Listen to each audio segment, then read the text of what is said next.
নবী সাল্লাল্লাহু আলাইহি ওয়াসাল্লাম বলেন, বনি আদমের এক ধাপও সে দিতে পারবে না হাসরের ময়দানে 5টা প্রশ্নের উত্তর দেওয়া ছাড়া। 1 নম্বর হলো সারাটা জীবন সে কোন কাজে ব্যয় করেছে।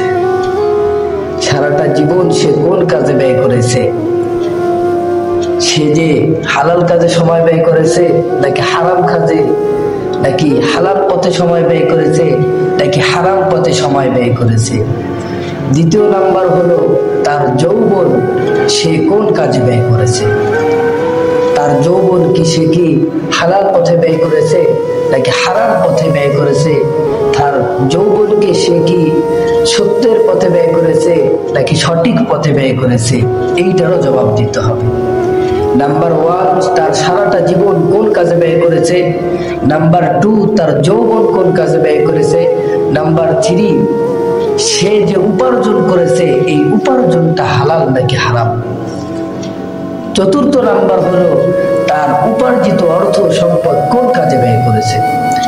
5 নাম্বার হলো সে যে এলেম অর্জন করেছে এই এলেম অনুযায়ী কতটুকু আমল করেছে। আজ দেখা যায় আমরা অনেক কিছু জানি কিন্তু মানতে রাজি না। আজ আমরা মানতে রাজি না, আমরা মুসলমান অথচ আমরা আজকে ভীতু। আজকে আমরা ভীতু জাতি, মুসলমান জাতি এখন আর বলতে হয় না, কারণ মুসলমান জাতি এখন আর মুসলমানের মতন এখন আর তারা নেই। তারা এখন ভীতুর জাতি পরিণত হয়েছে। আজ তারা হালাল হারাম, কোনটা সঠিক কোনটা ব্যাঠিক এইগুলো কিচ্ছু দেখে না। তারা এখন শুধু অন্যায় পথে চলে।